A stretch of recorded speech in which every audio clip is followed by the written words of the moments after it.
तो जी एक तरफ जो हम कह सकते हैं कि ऐवान में बैठकर मसाइल को हल करने के लिए तगोदौ की जा रही है, कोशिशें की जा रही हैं, तो दूसरी तरफ साथ साथ पीछे नहीं हटा जा रहा और ये भी कहा जा रहा है कि हम मैदान में भी रहेंगे, हम एहतजाज भी करेंगे। इसके अलावा जो है वो क्योंकि पंजाब में हमने बताया आपको कि अब नाम सामने आ गए हैं, मियां असलम इकबाल साहब जो हैं वो वज़ारत आला के लिए उनका नाम सामने आया है, बलूचिस्तान में सालार खान साहब, और विफाक में उमर अयूब साहब जो हैं वो उनका नाम सामने आ गया है। मुजीबुर-रहमान शामी साहब हमारे साथ मौजूद हैं। शामी साहब, गुफ्तगू हमने सुनी, असद कैसर साहब जो हैं उन्होंने नाम बता दिया, गौर खान साहब कह रहे हैं कि जी हम हफ्ते से एहतजाज करने जा रहे हैं, हफ्ते को बेसिकली एहतजाज करने जा रहे हैं। जमात इस्लामी भी कह रही है कि हम जुमे को यानी कल एहतजाज करेंगे। तो और अपडेट जो हुई, जो अभी ताज़ा तरीन, वो ये कि मौलाना फजलुर रहमान जो हम कल बात कर रहे थे, उनसे मुलाकात का वक्त ले लिया है पाकिस्तान तहरीक इंसाफ ने।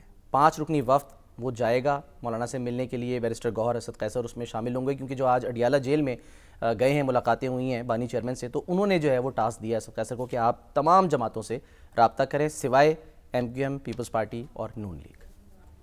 हुए एक दैरो हरम के मुसाफिर, कोई इस राह चल के कोई उस राह चल के। तो अगर मौलाना फजलुर रहमान साहब से भी मामला हो जाता है, जमात इस्लामी से भी हो जाता है, तो बड़ी अच्छी बात है। यानी तलखियाँ ख़त्म हो जाएंगी, कोई प्यार मोहब्बत का मुजाहरा होगा। मगर सवाल ये है कि मौलाना फजलुर रहमान को जो शिकायत है कि धांधली हुई है, वो सीटें किसको मिली हैं? वो धांधली होकर KPK में तो नशिस्तें किसको मिली हैं? सर ठीक तो है, लेकिन 2/3 मेजॉरिटी जो है तो ज़्यादा तो PTI के पास गई है। तो जिनसे उनको शिकायत है उन्हीं के साथ वो तहरीक चलेंगे मिलके। बड़ा अच्छी बात है। देखें, अब अगर ये धांधली इस तरह हुई है तो फिर इस्तीफे दें असम्बलियों से। अच्छा, दोबारा इलेक्शन दें, दमादम मस्कलंदर। PNA में क्या हुआ था?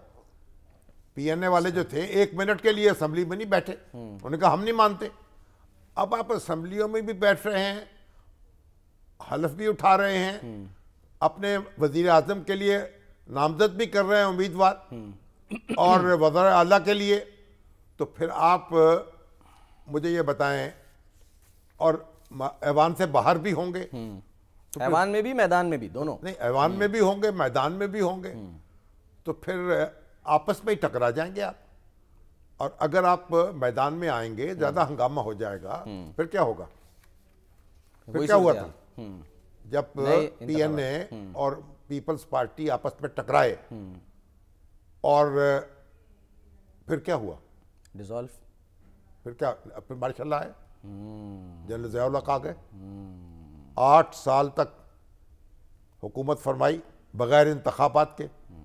फिर गैर जमाती इंतखाबात हुए 1985 में, और फिर मार्शल उठाया गया। उसके बाद एक बड़े सदारती इख्तियारात में इजाफा किया गया, और 1988 में वो अल्लाह को प्यारे हो गए हादसे में, 17 अगस्त। उसके बाद फिर जो इंतखाबात हुए तो बेनज़ीर भुट्टो की किस्मत खुली।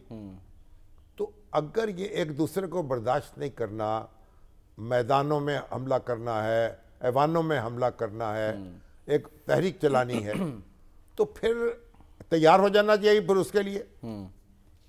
वो मैं सुन रहा था, राशिद सोमरो साहब हैं, एक जमीयतुल उलमा इस्लाम के जी डॉक्टर हैं शायद, सर राशिद सोमरो ही हमने तो सुना। राशिद सोमरो, वो कह रहे थे कि फिर हम जनाब इनकलाब लेके आएंगे। अच्छा, हाँ, पुरतशद्दुद रास्ता जो है वो भी इख्तियार किया जा सकता है। अच्छा, 9 मई के बाद भी? हमने कहा आइए बिस्मिल्लाह। तहरीक तालिबान ने किया ना, क्या हुआ? TTP का अशर क्या हुआ? और जितने भी तंजीमें ऐसी हैं जिन्होंने हथियार उठाए, फिर कहाँ गई वो? सही बात है। तो ये मौलाना फजलुर रहमान को चाहिए, एक तो अपनी जो जमात के जो शुतरे बेमुहार हैं, पता नहीं शुतर भी हैं या कोई और जिन्स है, उनको लगाम दें, उनको तमीज़ सिखाएं। क्यों अपने लिए भी मुश्किलात पैदा करते हैं और दूसरों के लिए भी मुश्किलात पैदा करते हैं। तो पाकिस्तानी रियासत जो है वो फिर निपटना जानती है। ऐसा ही है। अगर आप इस तरह कि लहजा इख्तियार करेंगे, तो तहरीक पुरअमन तहरीक तो चला सकते हैं आप, ठीक है, पुरअमन तहरीक चलाइए, एहतजाज कीजिए, लेकिन सवाल ये है कि आप तो अभी तो उमर अयूब साहब को आपने कहा जब वजीर आजम का कैंडिडेट नामजद कर दिया जी, बड़ी अच्छी बात है। उमर अयूब साहब जो हैं बड़े अच्छे नौजवान हैं, कितने हैं, 55 साल के, 56 साल के होंगे। फील्ड मार्शल अयूब खां के पोते हैं, गौहर अयूब साहब के बेटे हैं, और 2002 में पहली बार ये कौमी असम्बली के रुकन बने थे। वो भी मेरा ख्याल इस वजह से हुआ है कि शायद जब परवेज मुशर्रफ साहब आए ना, तो उन्होंने ग्रेजुएशन की शर्त लगा दी थी। तो गौहर अयूब जो थे तो फौज में रहे थे, कमीशन अफसर थे, लेकिन फौज में ग्रेजुएशन तो नहीं कराई जाती। बाद में फिर मेरा ख्याल है फौज ने ग्रेजुएशन करानी भी शुरू कर दी। तो वो फिर लड़ा इंतखाब हमारे उमर अयूब साहब ने।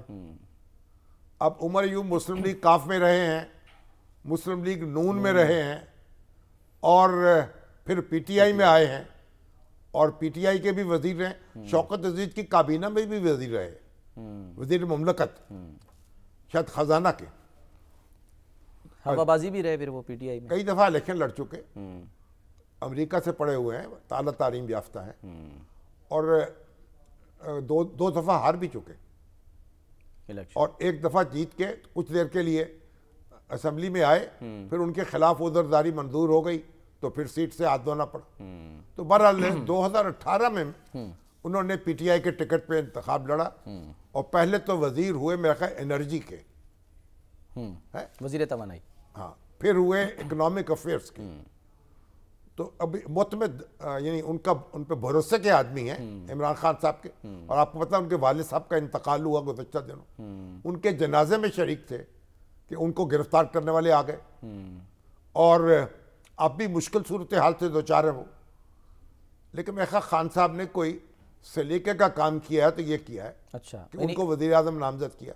अली अमीन गंडापुर साहब के बाद उनको शायद मैसेज दिया है एस्टेब्लिशमेंट को कि भाई हम तो आपके जो यानी अयूब खान को फादर ऑफ पाकिस्तान आर्मी समझा जाता है ना, बिल्कुल, कि उन्होंने पाकिस्तान आर्मी को बुनियाद रखी और उनको आगे बढ़ाया, उसमें बड़ा रोल अदा किया, मार्शल लॉ लगाया, तो फिर वो बात की बात है।